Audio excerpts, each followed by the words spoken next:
네, 반갑습니다. 여러분. 지선우입니다. 오늘은 조금 중요한 이야기를 여러분들께 전해드릴 건데요. 지금부터 말씀드리는 건 그냥 뉴스 요약이 아니라 앞으로 여러분들께서 테슬라에 돈을 넣을지 말지 결정할 때 기준이 되는 내용이기 때문에 꼭 집중해서 들어주셔야 합니다. 엔비디아 급락에 같이 빠지는 테슬라, 중국에서 3년 만에 최저 판매량, 유럽 부진과 중유 임원들의 지속적인 퇴사, 그런데도 1조 달러 보상안과 로보택시, 옵티머스에 올인하는 머스크. 오늘은 이 모든 걸 정리해서 말씀드리는 시간을 가져보도록 하겠습니다. 어제 테슬라 주가는 1.2%가량 하락한 439달러에 마감하였습니다. 시가총액은 1조 4,620억 달러까지 내려갔고요. 흥미로운 건 이번 하락이 테슬라 자체 악재가 새로 나온 날이 아니라는 점입니다. 이날 시장을 살펴보면 엔비디아의 가격이 무려 3% 가까이 하락해 주었습니다. AI 버글, 고평가, 너무 올랐다와 같은 우려로 AI 관련주가 일제히 하락했죠. 테슬라도 지금 시장에서 AI 로봇, 자율주행 스토리를 가진 종목으로 묶여있기 때문에 엔비디아가 하락하면 같이 하락하고 상승하면 또 같이 상승하는 흐름을 보입니다. 즉 이날의 하락은 테슬라만의 문제라기보다 AI 섹터 전체의 심리 위축 속에서 같이 빠진 케이스에 가깝다라고 볼 수가 있습니다. 하지만 그렇다고 해서 테슬라의 펀더멘털이 건강하냐? 이건 또 다른 문제라고 볼 수 있습니다. 우리가 진짜 주목해야 할 건 중국의 판매 데이터입니다. 10월 기준 테슬라의 중국 판매량은 26,000대, 전년 대비 35% 감소, 전월 대비 63% 감소.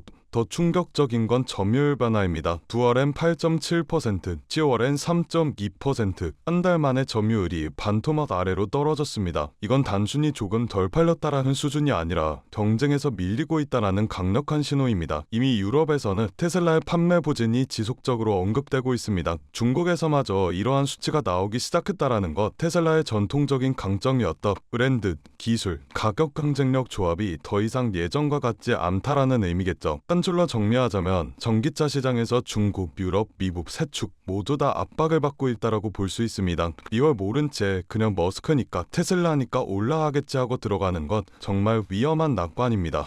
여기에 또 하나의 경고등이 켰습니다. 바로 테슬라의 핵심 인력 이탈입니다. 때는 며칠 사이에만 봐도 사이버트럭의 총괄 아와스티, 모델 Y 생산과 글로벌 출시 통과를 맡고 있는 에바뉴엘 라마키압, 이 두 명이 연달아 퇴사를 발표하였습니다. 여기에 더해 지난 1년간 모델 3 출시 주도자와 모델 S와 X 책임자, 북미 인사, 영업부문 고위 임원, 심지어 AI 부문 책임자 밀란코바까지 줄줄이 테슬라를 떠났습니다. 이건 단순한 자연 이탈 수준이 아닙니다. 핵심 제품과 핵심 사업 부문에서 동시다발적으로 인재들이 빠져나가고 있다라는 거예요. 업계 해석은 이렇습니다. 테슬라가 마주한 시장 환경이 너무 빠르게 바뀌고 있고 기존의 성장 공시를 그대로 반복하기가 구조적으로 어려워지고 있다라는 겁니다. 임원 이탈은 후행지표입니다. 문제가 시작됐기 때문에 나가는 게 아니라 문제가 꽤 누적된 뒤에 표면으로 드러나는 현상이죠. 투자자 입장에서 이 신호를 머스크가 알아서 새 사람을 뽑겠지 수준으로 받아들이면 안 됩니다. 부직 피로도와 전략 콘서트, 내부 갈등 가능성까지 한 번에 생각하셔야 하죠. 지금 테슬라 전기차 사업의 구조적인 고민은 이렇습니다. 글로벌에서 판매를 주도할 만한 새로운 베스트셀러와 모델, 신제품이 없다. 모델 3와 모델 Y는 이미 성숙기 모델입니다. 타이거 트럭은 화제성은 있었지만 생산성과 수익성 측면에서 아직 본격적으로 돈 되는 모델이라 하기엔 어렵죠. 여기에 미국 시장도 상황이 좋지 않습니다. 7,500달러 상당의 세액공제 혜택이 종료되는 상황이 나타났죠. 이를 만회하기 위해 테슬라는 수천 달러 할인, 무료 업그레이드, 리스 조건 완화 등 해결책을 내놓았지만 전기차는 대체제가 없을 때는 굉장히 잘 팔리는 상품입니다. 하지만 선택지가 많아지고 보조금이 줄고 금리가 올라가면 정말 그 가격을 주고 사야 되나? 라는 질문이 나오게 됩니다. 지금 미국과 유럽, 중국 전기차 시장이 딱 이 질문을 하고 있는 상황입니다. 그리고 그 고민의 한가운데 서 있는 회사가 바로 테슬라죠. 여기까지 들으셨다면 이젠 이 질문이 나오실 겁니다. 그럼 테슬라는 앞으로 어떻게 하겠다는 거냐? 회사 측의 답은 명확합니다. 전기차만으로는 한계가 보인다. AI 로보택시, 휴머노이드 로봇으로 하겠다. 테슬라는 전기차를 뒤로하고 무인 자율주행 택시인 로보택시 서비스 확대, 2026년 2분기 출시 예정인 2인승 전기택시 사이버캡을 핵심 성장축으로 밀고 있습니다. 사이버캡은 운전대와 페달이 없는 완전 자율주행 차량이며 오스틴 공장에서 대량 생산을 해 대, 연간 수백만 대까지 확대 가능성이 언급되고 있는 상황입니다. 이게 성공하면 테슬라는 차를 팔아서 돈을 버는 구조가 아니라 차로 돈을 버는 플랫폼을 만들어내게 되겠죠. 문제는 규제입니다. 이후 도로교통 안전국조차 FSD 안정성에 관해서는 여전히 조사 중이고, 완전무인 로보택시에 대한 사회적 수용성, 업체 정비는 아직 갈 길이 먼 상황입니다. 옵티머스 역시 마찬가지입니다. 머스크는 프리몬트의 연 100만 대 생산, 오스틴의 연 1000만 대 라인 생산 계획까지 언급하며 연간 수백만 대, 궁극적으로는 1억 대까지 바라본다라고 하였습니다. 하지만 몇몇 전문가들은 이렇게 말했죠. 연간 수백만 대 생산은 기술 실용성과 경제성이 둘 다 확보될 때의 이야기다. 아직 테슬라는 둘 중 어느 것도 증명하지 못했다. 즉 스토리는 화려하지만 실행과 비즈니스 모델, 단가 구조는 아직 물음표 상태라는 겁니다. 이런 리스크가 산더미인데도 불구하고 왜 시장은 여전히 머스크를 붙잡고 있을까요? 테슬라에서 나온 1조 달러 보상 패키지 때문입니다. 주주총회에서 통과된 이 보상안의 조건은 이렇습니다. 머스크가 2035년까지 전기차 2천만 대 인도, FSD 구독 1천만 건, 시가총액 8조 5천억 달러 등등 이런 목표들을 달성하면 최대 1조 달러 상당의 스톡 옵션을 받게 됩니다. 테슬라를 8배 이상 키우면 그때 너도 천문학적인 보상을 받아라라는 구조인데요. 이건 두 가지를 의미한다고 볼 수가 있습니다. 첫째, 머스크를 10년 동안 회사에 묶어두는 장치. 둘째, 머스크 본인의 이해관계를 주주 가치 상승과 강하게 엮어두는 장치. 그렇기 때문에 머스크 리스크는 크지만 그가 만들어낼 수 있는 가치, 즉 머스크 프리미엄이 그 리스크를 아직 상회한다라는 겁니다. 주가 보상한 통과 직후 테슬라가 급락했다가 다시 살아난 이유도 여기에 있습니다. 처음엔 뉴스의 팔자였고 그 다음엔 그래도 머스크에게 한 번 더 걸어야 한다라고 심리가 돌아선 거죠. 지금 테슬라의 전기차 본업은 분명히 흔들리고 있습니다. 중국과 유럽, 미국 모두 수요 둔화, 경쟁 심화, 할인 경쟁 등 심각한 상황에 마주한 상황이죠. 조직에서도 핵심 인물들이 계속 빠져나가고 있으며 흔들리는 모습을 보이고 있습니다. 그러면서도 회사는 AI 로보택시, 사이버캡, 옵티머스 등 미래 산업에 엄청난 베팅을 하고 있습니다. 그리고 이 모든 것을 1조 달러 보상안이라는 장치를 통해 머스크 한 사람에게 집중시키고 있죠. 위험하냐고요? 네, 위험합니다. 근데 동시에 이 정도 규모와 이 정도 속도로 AI 로봇, 반도체, 전기차, 에너지를 한 방에 엮는 회사는 지구상에서 테슬라 말고 존재하지 않습니다. 그렇기 때문에 지금 테슬라는 안전한 성장주가 아닙니다. 대신 성문했을 때 보상이 압도적인 고위험 고보상 종목이 되었습니다. 그렇기 때문에 저는 장기적으로 테슬라 주가가 다시 한번 위쪽으로 대평가될 가능성이 높다고 봅니다. 결국 투자라는 것, 이 리스크를 감당할 만큼의 보상을 기대할 수 있느냐의 싸움입니다. 여러분들이 감당할 수 있는 리스크와 기대하는 수익률을 스스로 정의해 보시죠. 그 기준을 가지고 테슬라를 본다면 이 종목은 더 이상 감으로 사는 주식이 아니라 논리와 전략으로 접근해야 할 종목이 될 겁니다. 그렇다면 여러분들께서는 지금 같은 당에서 충분히 만족하실 만한 수익을 내고 계신가요?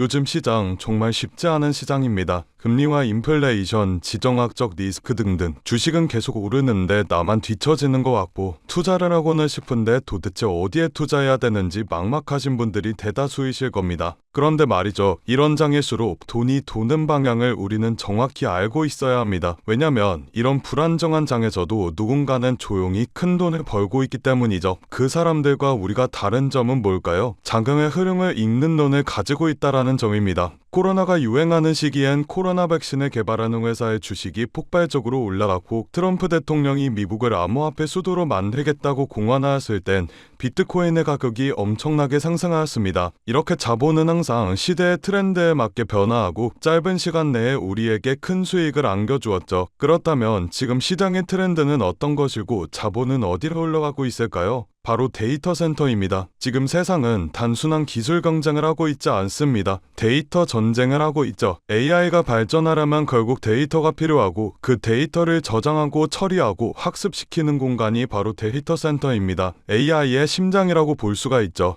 그래서 지금 전 세계가 데이터 센터 확보 전장에 뛰어들었어요. 테슬라와 엔비디아, 구글과 삼성 등등 전 세계적인 회사들이 데이터 센터에 목을 매는 이유가 바로 이겁니다. AI의 경쟁력은 모델이 아니라 인프라에 있기 때문이죠. 아무리 좋은 인공지능을 만들어도 데이터를 빠르게 처리할 수 없으면 그건 이론일 뿐 시장에서 돈이 되지 않습니다. 우리가 흔히 쓰고 있는 챗GPT가 전 세계적으로 성공할 수 있었던 이유도 그 뒤에 수천 대의 GPU가 돌아가는 데이터 센터가 있었기 때문입니다. 그리고 이런 AI 데이터 센터를 운영하기 위해서라면 엄청난 전력과 냉각 기술 그리고 초고속 네트워크 반도체가 필요하죠. 단순 소프트웨어 사업이 아니라 반도체와 전력, 인프라와 냉각 장비 등 모두 얽혀있는 복합 산업이에요. 이걸 잘 이해해야 우리가 앞으로 어떤 종목에 투자를 해야 큰 돈을 벌 수 있는지가 보이게 됩니다. 딱 그럼 최근 시장에서 데이터 센터 관련 종목들이 어떻게 움직였는지를 보겠습니다. 데이터 센터 전략 장비 기업인 버티브를 확인해 볼까요? 3년 동안 1600% 상승했습니다. 반년 만에 217%의 수익률을 올린 AI 반도체 테스트 기업도 있습니다. 어드반테스트죠. 이 외에도 굉장한 수익률을 올린 기업들이 많은데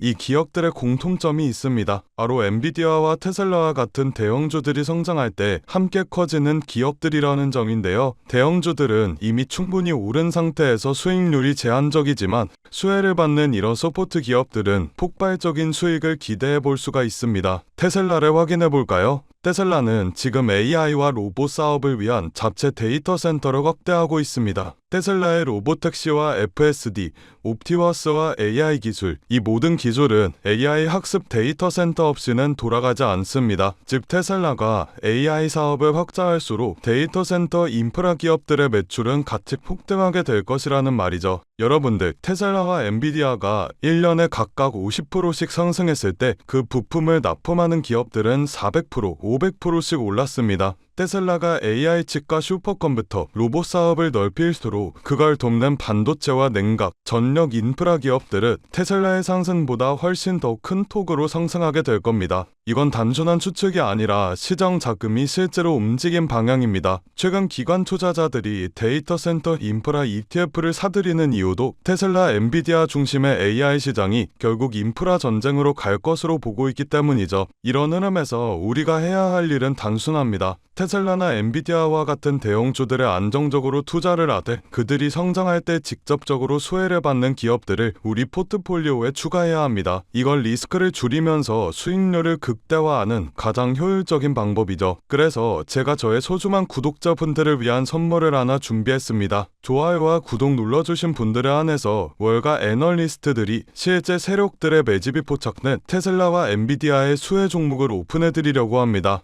영상 하단에 더보기 버튼을 눌러주신 후 파란색 링크를 눌러 간단한 설문조사를 진행해주시면 구독자이신지 확인 후에 무료로 수혜 종목 안내해드리고 있습니다. 저 지선우는 금전 요구 투자 강요 전혀 없으니 안심하고 받아보셔도 되고요. 기업에 투자를 하지 않으신다고 하시더라도 이 기업에 대해 공부해보시고 알아보시는 것만으로도 여러분들의 투자 인생에 굉장히 큰 도움이 될 것이라는 말씀을 드리고 싶습니다. 제가 드린 종목이 정말 오르는지 확인만 해보신 후에 포트폴리오에 추가해 두셔도 좋으니 관심 있는 분들께서는 아래 링크에서 참여해 주시면 되겠습니다. 여러분들, 지금 시장은 단순한 기술 싸움이 아닙니다. 전력 싸움, 데이터 싸움, 그리고 속도 싸움이에요. AI의 시대는 이미 시작되었고 이제 그 속도를 감당할 수 있는 인프라 기업이 다음 부의 주인공이 될 겁니다. 오늘 제가 준비한 영상은 여기까지입니다. 오늘도 영상 끝까지 시청해주셔서 정말 감사드리고 저는 다음 영상에서 더 알찬 내용으로 인사드리도록 하겠습니다. 성토하시고 다음 영상에서 뵙겠습니다. 감사합니다.